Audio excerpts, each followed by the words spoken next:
오늘 우리에게 주시는 하나님의 말씀은 잠언 21장 4절 한 절 말씀입니다. 4절 눈이 높은 것과 마음이 교만한 것과 악인이 형통한 것은 다 죄니라. 아멘. 우리가 죄라고 잘 생각하지 못하는 것 중에 죄인 것이 세 가지가 있습니다. 오늘 읽은 본문에서 그 내용이 나옵니다. 바로 눈이 높은 것과 마음이 교만한 것과 악인이 형통한 것입니다. 첫째, 눈이 높은 것이 죄라고 합니다. 눈이 높은 게 왜 죄일까요? 눈이 높은 것은 감사를 모르는 것입니다. 눈이 높은 것은 결국 하나님께 대한 불만과 하나님께 대한 도전이라고 할 수 있습니다. 그 좋은 예가 아담과 하와입니다. 아담과 하와는 하나님께서 허락하신 에덴 동산에 만족하지 못했습니다. 이들은 모든 것이 다 갖추어져 있는 에덴 동산에 있으면서도 감사함이 없었습니다. 오히려 하나님처럼 되고 싶었습니다. 아담과 하와가 선악과를 따먹은 것은 결국 하나님처럼 되고 싶었던 마음 때문인 거죠. 이것이 바로 눈이 높은 것입니다. 주어진 처지에 감사하지 못하는 것입니다. 그래서 결국 에덴 동산에서 쫓겨나고 말았습니다. 지금 스스로가 감사를 잃어버렸다면 내 눈이 높아졌다는 것을 알아야 합니다. 지금 주어진 삶의 자리에 만족하지 못하고 있다면 내 눈이 높아진 것입니다.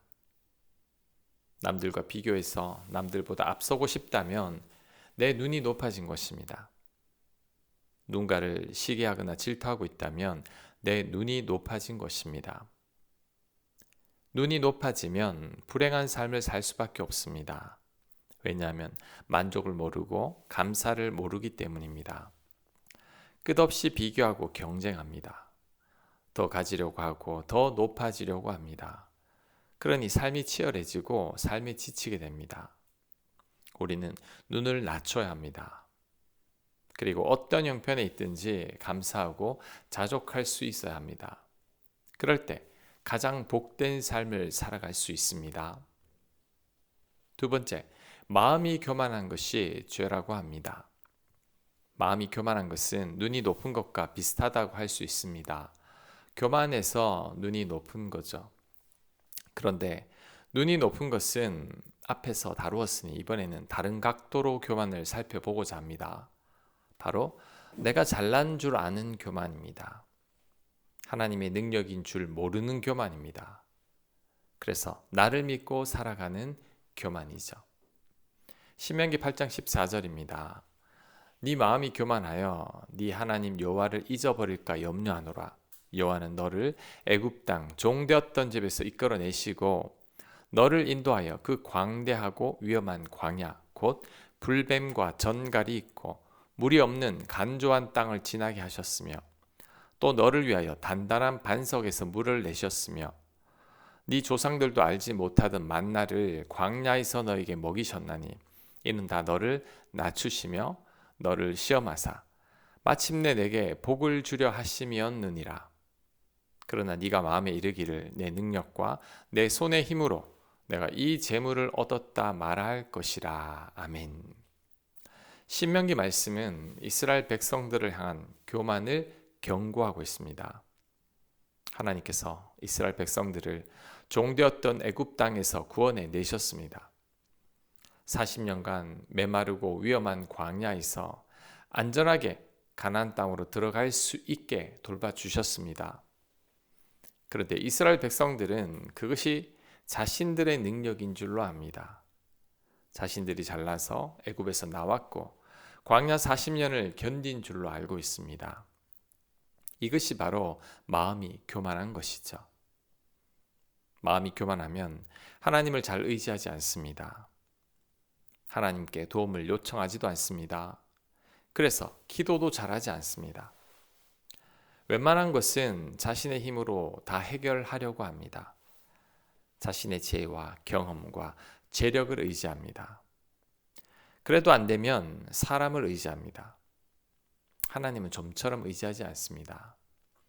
이것이 바로 마음이 교만한 것입니다.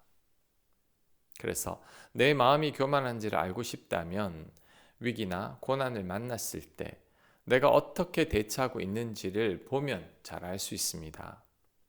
마음이 교만한 자들은 위기와 고난의 순간에 하나님을 잘 찾지 않습니다.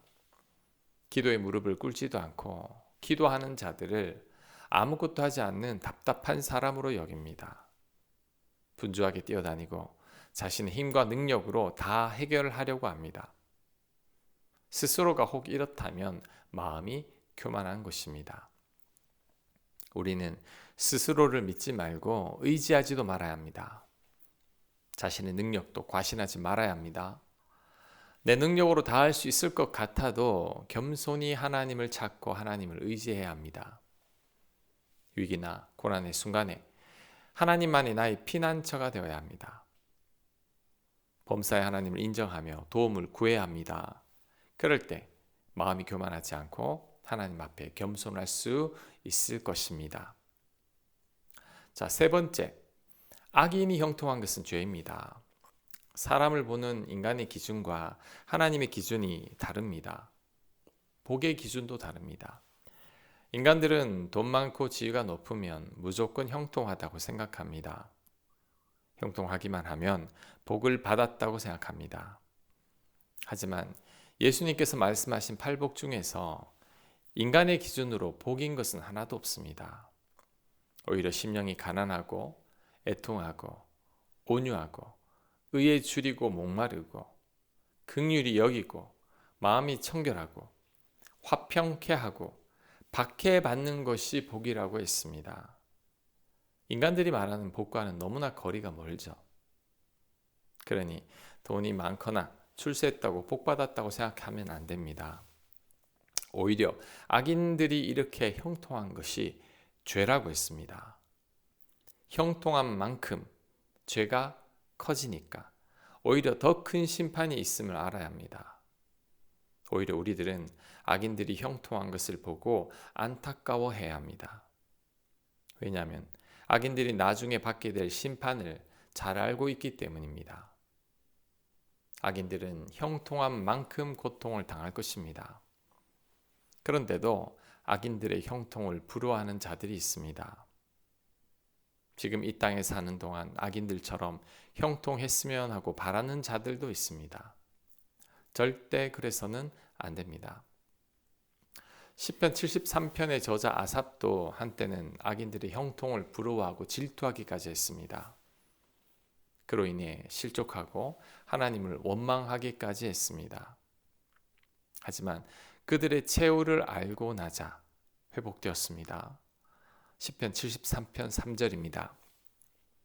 내가 악인의 형통함을 보고 오만한 자를 질투하였음이로다. 17절 하나님의 성소에 들어갈 때에야 그들의 종말을 내가 깨달았나이다.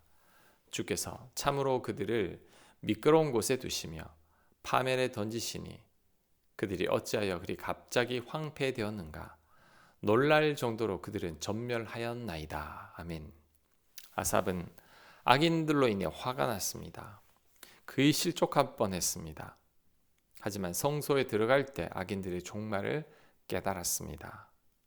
결국에는 주께서 악인들을 파멸에 던지시고 순식간에 황폐하게 된다는 것을 알았기 때문이죠.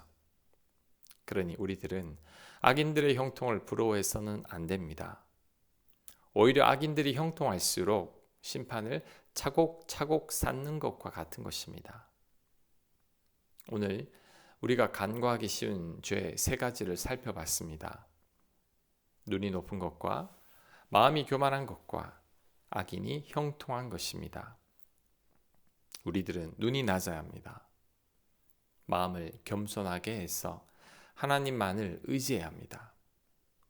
그리고 악인의 형통을 부러워하지 말아야 합니다.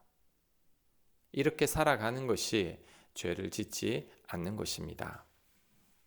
하나님께서 기뻐하시는 삶을 사는 것입니다. 아멘. 묵상과 적용 질문입니다. 오늘 본문의 세 가지 죄 중에 나에게 해당되는 것은 무엇입니까? 그렇다면 그 죄를 이기기 위해서는 어떻게 해야 할까요? 묵상해 보시기 바랍니다. 기도합니다. 저희 눈이 높지 않게 하시고 감사하게 하옵소서. 겸손한 마음으로 하나님만을 의지하게 하옵소서. 악인의 형통을 부러워하기보다 의인으로 살게 하여 주시옵소서. 예수님 이름으로 기도합니다. 아멘.